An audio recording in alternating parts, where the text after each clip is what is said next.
जतन सिरा बस औरो हतात के डाकू हो।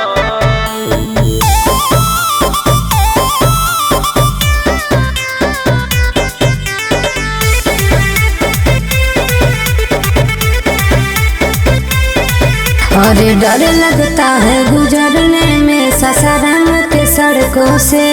अच्छा बेहरियन सोन के खलनायक लड़कों से। तो ये बारे पगल। अच्छा अरे डर लगता है गुजरने में सासाराम के सड़कों से। बेहरियन सोन के खलनायक लड़कों से। अरे कोई नहीं सीधा साधा यहाँ सभी लड़कू है। अरे एक हाथ में हथियार एक हाथ में चाकू हो। जतन सिरवा साथे हो ससराम के डाकू हो। अच्छा आज रातों रात पहुँचावे वाला शमशान घाटू हो। जतन सिरवा साथे हो रोहतास के डाकू हो। औरो हतात के डाकू हो।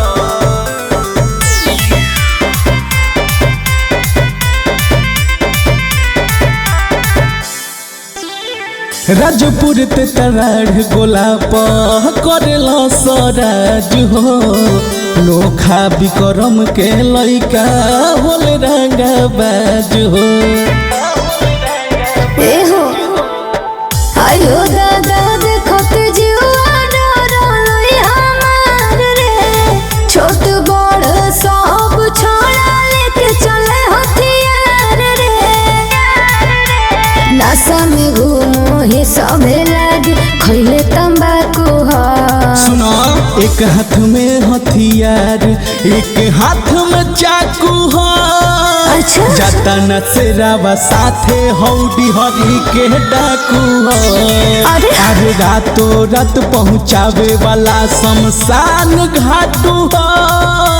जतन सिरवा साथे हो रोहतास के डाकू हो। देखो अब डर लगता। औरो हतात के डाकू हो।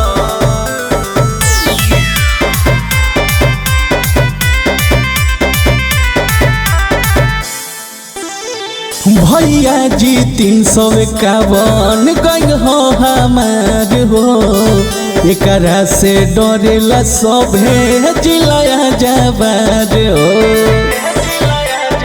सुन बढ़ चढ़ के कर जानी छोड़ा तो बात रे।